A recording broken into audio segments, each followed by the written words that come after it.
Hey sweet beans, it's so good to see you again. Thanks for joining me today. Today we're going to be talking about boundaries. Yeah, I'm jumping straight into the topic because I honestly couldn't think of a cute segue. But I have Peter the pear with me today and he's super cute, so I hope that's enough. Honestly, I'm gonna admit it so that no one else has to, but I am pretty bad at setting boundaries. I'm the type of person who has ended up in some kind of bizarre situations because I really struggle to draw kind of a clear, firm line in the sand around how I want or expect to be treated.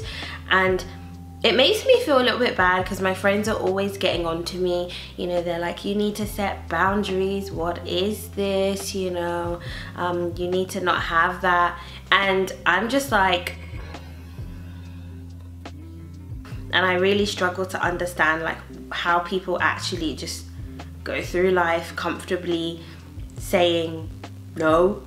So that advice is just overwhelming to me actually, or disheartening to me. So I have been kind of talking about boundaries at great length with my counsellor, and he's been so awesome at breaking the whole concept of setting boundaries down into tangible, but most importantly actionable kind of tasks, because that's the best way that I learn.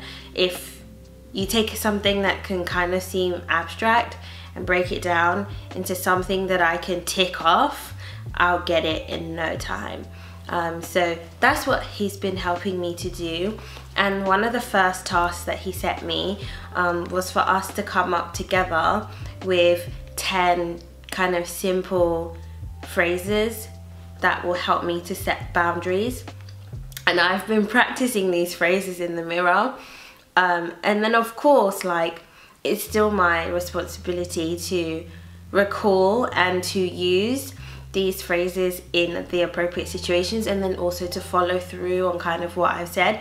But it's been a really good starting place for me kind of understanding what healthy boundaries look like, and also getting comfortable with asserting myself in an appropriate way. So that has been really useful, and I actually wanted to share, you know, the kind of 10 phrases that I've been practicing with you, and then hopefully, I guess, if this resonates with someone, then there might be one of these that you think, oh, I can use this, or this will be really helpful for if I ever find myself in a situation where I'm also struggling to set boundaries.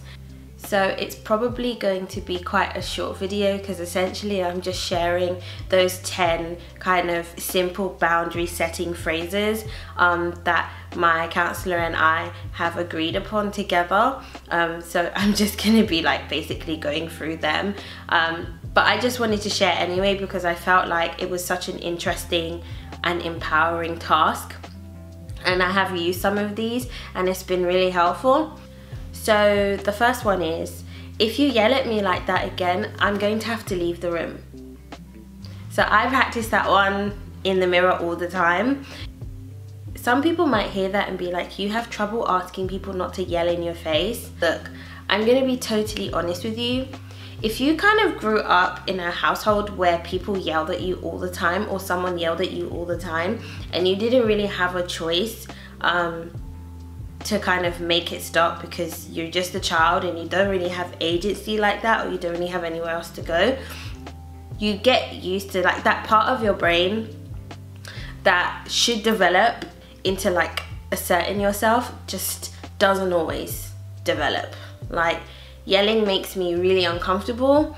I hate even watching other people get yelled at, like looking at parents like yell at kids or anything like that, or looking at two people arguing makes me really on edge and uncomfortable. It's not even just if people yell at me, but my instinct isn't to get up and walk away. It's just to freeze. I don't like it. I might just cry, I might just sit there, but it would never occur to me to be like, stop yelling at me. Yeah, that's not something that I kind of developed the ability to do. So I'm practicing it now as an adult and I think it's totally fine.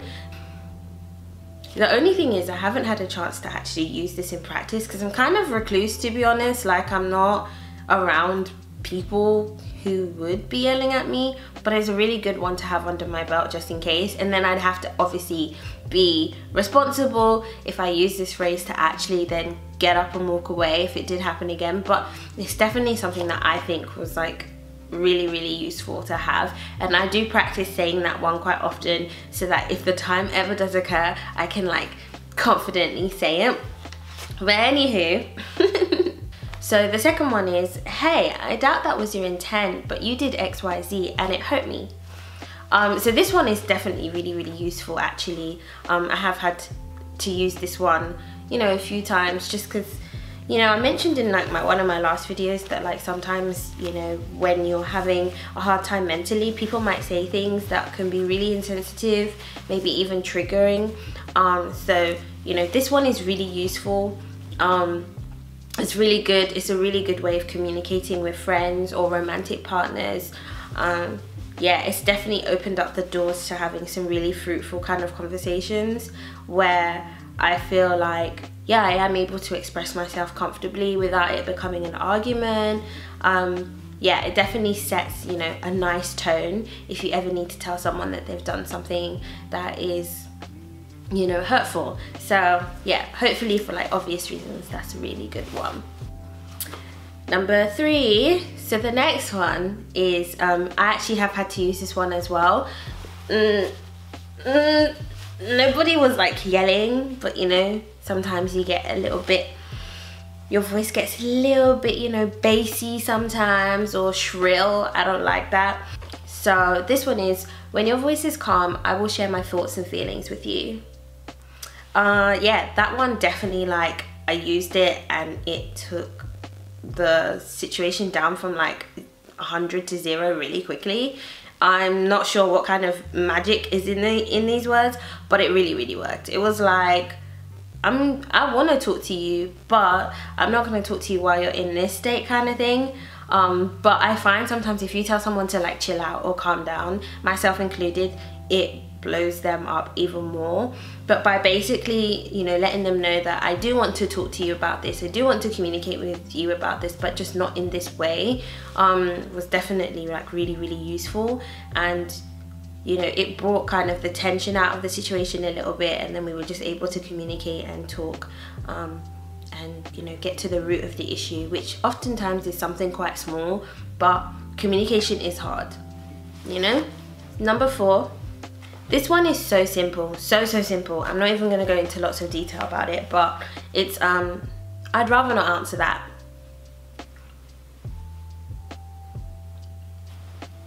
I don't think I need to say anything on that at all, to be honest, do I? Like, so simple, so easy. I don't even think I practice that one. I'm just like, that is nice and simple. It's there. It's great. I'm glad these words exist. So number 5, we're like at the halfway point. I told you this video was going to be quite short. So this one is my, I'm not sure if I should say my absolute fave, but I think it might be my absolute fave.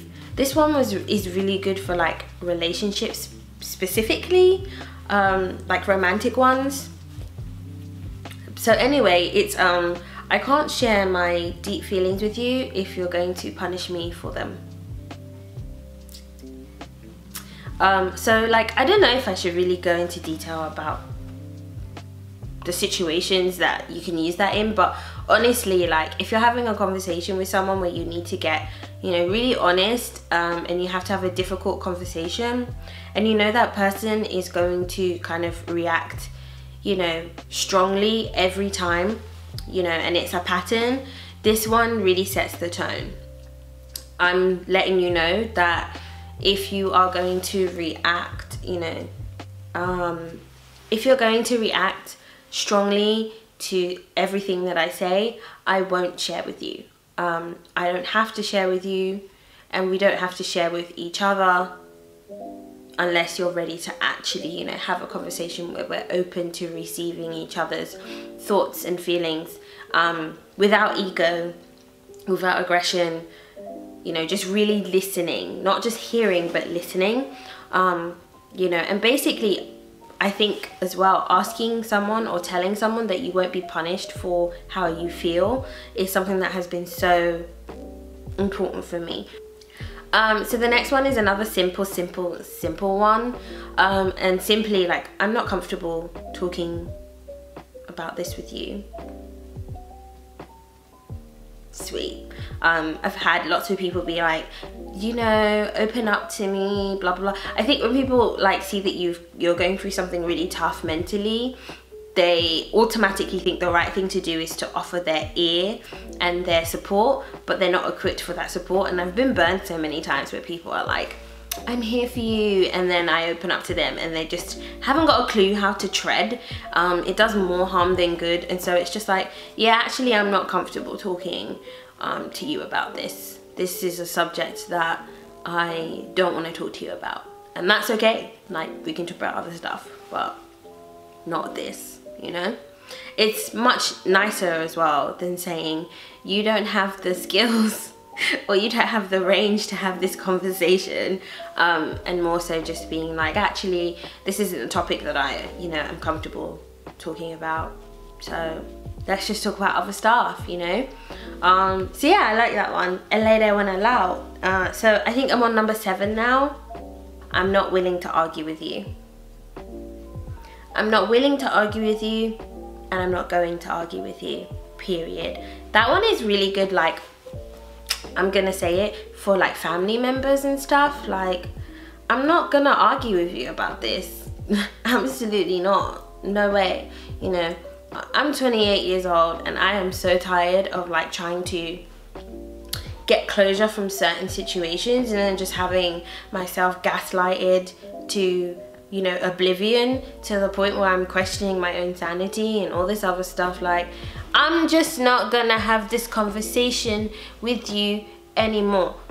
I'm just not gonna have this conversation with you anymore. I'm not gonna argue with you right now. I'm not gonna argue with you, period. At my age, arguing. No thank you. So number 8 is probably my second favorite because it's really, really honest. It really just gives people a clear understanding of where your mind's at in the moment.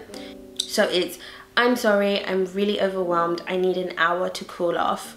And then you can follow that up by saying like, I'm gonna go for a walk and come back, or I'm gonna go to my room and come back, or I'm gonna read a book and come back. Or add whatever, or you can just leave it at, I'm feeling really overwhelmed, I need an hour to cool off. And obviously you might need a bit longer or a bit less, you know, whatever, it could be 10 minutes, but it's just practicing being like, I'm overwhelmed, I need time, I need space. And not letting people invade your space when you already know that you're emotionally not ready for whatever that situation is or whatever that conversation is. So the penultimate one is probably the most practical, because I use it a lot at work, but it's, let me think about that and get back to you.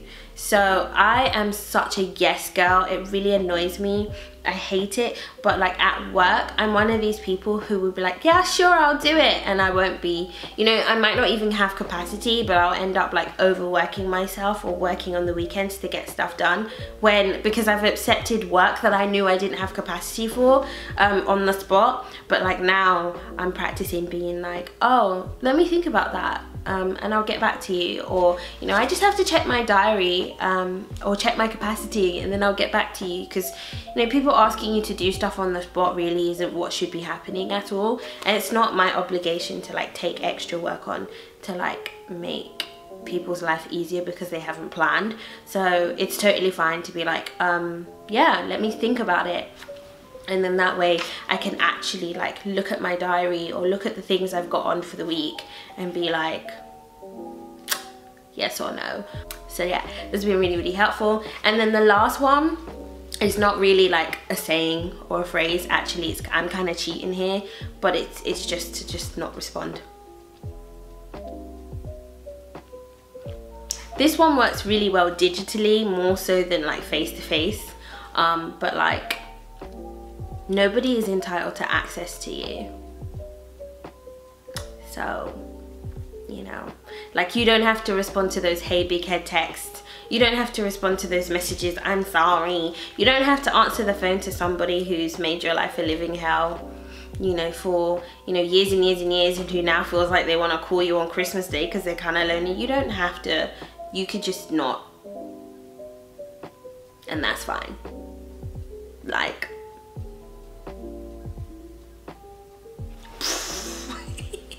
my mind is blown. I think, especially culturally, the culture of respect for elders is really ingrained in me, and I wonder if, you know, my other Afro-Caribbeans who watch my videos will be like, I hear you sis on that one.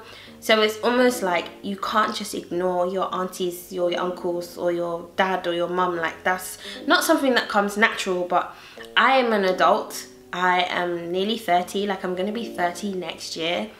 I live in my own house and have done for the past decade. I pay my own bills, I work, I've traveled, I've come back, and I should have enough. I should have paid my dues enough as an adult at this point to say, I don't want to engage with this person anymore. I understand that they are, you know, an authority figure in the family, or that they should be, or that they're older, but if this person doesn't talk to me well, I don't have to engage in that.